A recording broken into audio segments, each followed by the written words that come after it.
Assalamualaikum warahmatullahi wabarakatuh. Perkenalkan, nama saya Kamal Prasetya dengan NIM 3125100012 dari Fakultas Teknik Program Teknik Informatika. Di sini saya akan menjelaskan untuk tugas UTS basis data. Yang pertama, ada apa itu DBMS? DBMS adalah Database Management System. DBMS adalah perangkat lunak yang dirancang untuk mengelola, menyimpan, dan mengambil data secara efisien.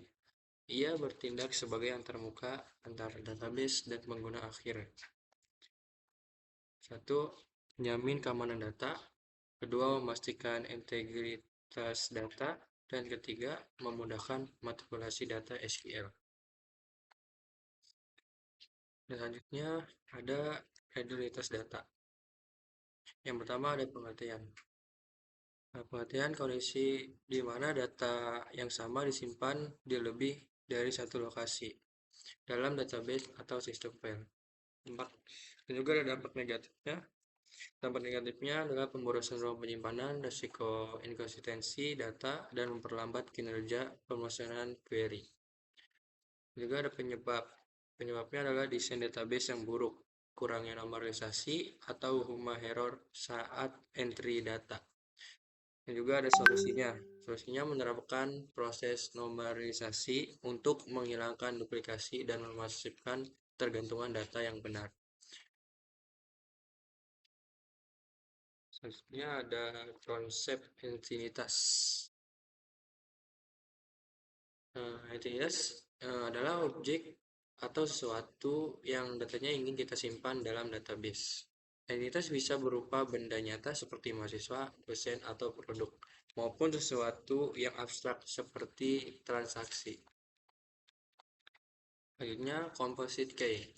Composite key adalah kunci utama yang terdiri dari lebih dari satu atribut. Biasanya digunakan ketika satu kolom saja tidak cukup untuk mengidentifikasi data secara unik. Contohnya, kombinasi NIM dan kode mata kuliah untuk menunjukkan data nilai dan mahasiswa.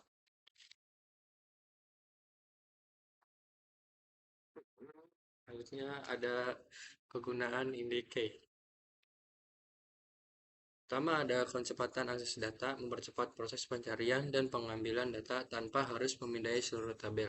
Yang kedua, kinerja query, mengoptimalkan query kompleks yang melibatkan pengurutan sorting dan penggabungan join atau tabel. Yang ketiga, ada efisiensi resource, mengurangi beban pemrosesan pada CPU dan I/O atau menangani volume data yang besar.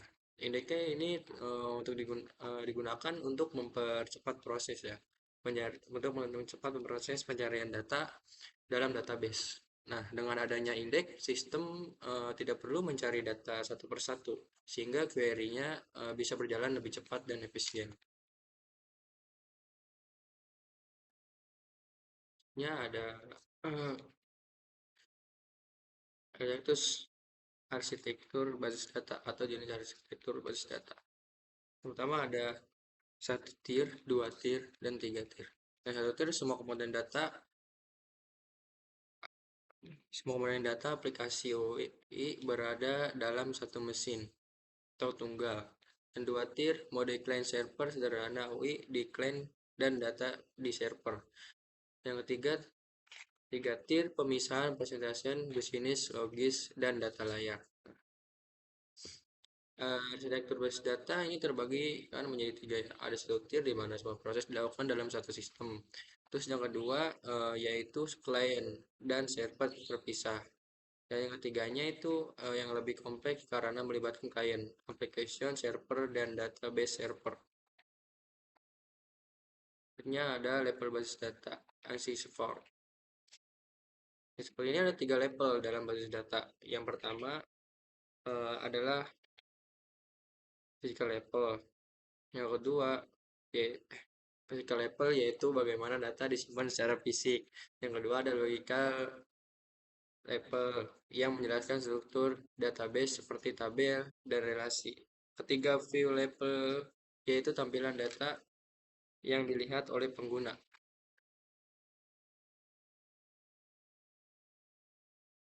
Selanjutnya hierarki terus jaringan.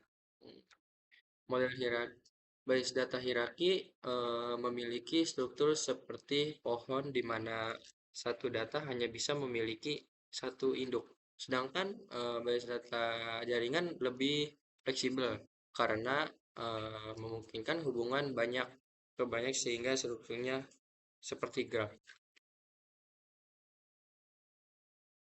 Selanjutnya ada relation percentage atau perbedaan relation database dan ERD.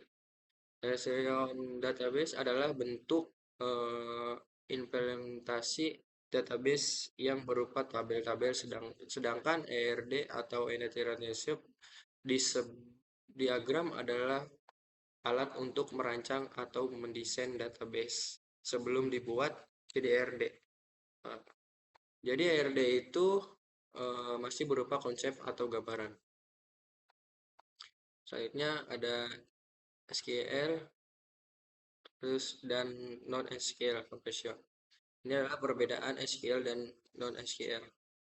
SQL adalah jenis database yang menggunakan tabel dan memiliki hubungan antar data, sedangkan SQL lebih fleksibel karena tidak harus menggunakan tabel dan bisa menyimpan data dalam berbagai format seperti JSON. Contohnya SQL adalah MongoDB dan Firebase. Ya, terima kasih. Sekian presentasi dari saya. Jika ada kata yang salah atau kurang jelas dalam penjelasannya, saya minta maaf yang sebesar-besarnya. Wassalamualaikum warahmatullahi wabarakatuh.